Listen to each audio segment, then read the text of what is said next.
कांग्रेस ने अपने आधिकारिक बयान में कहा है कि अयोध्या के राम मंदिर में रामलला की मूर्ति के प्राण प्रतिष्ठा कार्यक्रम में पार्टी अध्यक्ष मल्लिकार्जुन खड़गे, पूर्व अध्यक्ष सोनिया गांधी और लोकसभा में पार्टी के नेता अधीर रंजन चौधरी शामिल नहीं होंगे, क्योंकि यह भारतीय जनता पार्टी और राष्ट्रीय स्वयंसेवक संघ का आयोजन है, जिसे चुनावी लाभ के लिए किया जा रहा है। कांग्रेस के इस कदम ने लोकसभा चुनाव से ठीक पहले बीजेपी को बैठे बैठाए मुद्दा दे दिया है और वह राम के नाम पर कांग्रेस को जबरदस्त तरीके से घेरने जा रही है।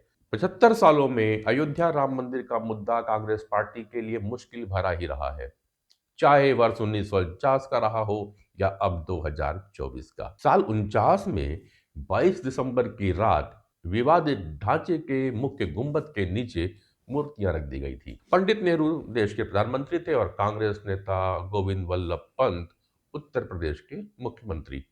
सरकार की ओर से कोशिशें की गई कि मूर्तियों को इस ढांचे से निकाल दिया जाए। उस वक्त फैजाबाद के डीएम रहे के नायर ने सुरक्षा व्यवस्था का हवाला देते हुए आदेश मानने से इनकार कर दिया था और विवादित ढांचे पर ताला लगा दिया गया।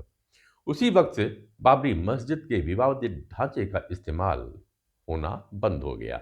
अगले ढाई दशकों तक मामला कोर्ट में चलता रहा। दोनों पक्षों की ओर से अपील होती रही कि ताला खुलवाया जाए। मुस्लिम पक्ष वहां नमाज पढ़ने की मांग करता और हिंदू पक्ष ने इसे राम मंदिर बताते हुए पूजा अर्चना करने की अनुमति मांगता रहा। इंदिरा गांधी की हत्या के बाद राजीव गांधी प्रधानमंत्री बने। राजनीति में अपेक्षाकृत नए राजीव के पास अब ना तो उनकी मां थी और ना ही संजय गांधी जैसा भाई। ऐसे में वह अपने सलाहकारों की सलाह पर चलने लगे थे। इन्हीं की सलाह पर राजीव गांधी ने शाहबानो केस में सुप्रीम कोर्ट के फैसले को पलटने के लिए संसद में कानून बना दिया। इस फैसले से मुस्लिम समाज तो बहुत खुश हुआ, लेकिन हिंदू आबादी राजीव गांधी से नाराज हो गए। तब अरुण नेहरू और अन्य सलाहकारों ने राजीव गांधी को सलाह दी कि विवादित ढांचे का ताला खुलवा दिया जाए तो हिंदू खुश हो जाएंगे। और 28 जनवरी 1986 को कांग्रेसी पृष्ठभूमि के एक वकील ने फैजाबाद की अदालत में ताला खोलने के लिए याचिका दायर की। 1 फरवरी 86 को ताला खोलने के आदेश दिए गए और सिर्फ 40 मिनट के अंदर ताला खोल भी दिया गया, जिसका लाइव टेलीकास्ट उस समय दूरदर्शन पर भी प्रसारित किया गया था। कुछ लोगों का तो यह मानना है कि राजीव गांधी भव्य राम मंदिर बनवाना चाहते थे, हालांकि वह दोबारा सत्ता पर नहीं लौट पाए और उनकी हत्या हो गई। इसके बाद आई 3 सरकारों में राम मंदिर आंदोलन तेज होता चला गया। नरसिम्हा राव की सरकार के समय 6 दिसंबर 1992 को बाबरी मस्जिद के विवादित ढांचे को गिरा दिया गया।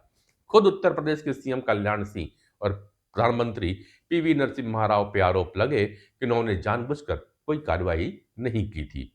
हिंदुत्व के मुद्दे पर सोनिया गांधी और राहुल गांधी कभी मुखर नहीं हो पाते। ऐसे में कांग्रेस आलाकमान की ओर से न्योता अस्वीकार किए जाने के बाद पार्टी के ही कई नेताओं ने इस फैसले पर सवाल उठाने लगे हैं। कई नेताओं का मानना है कि राम मंदिर के मामले पर ऐसा फैसला पार्टी को नहीं लेना चाहिए।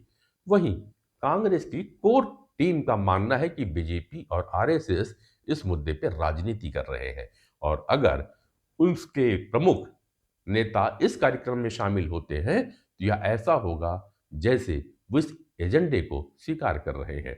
आखिर राजनीति विचारों की लड़ाई होती है। यहां भी एक तरफ संघीय विचारधारा है तो दूसरी तरफ गांधीवादी।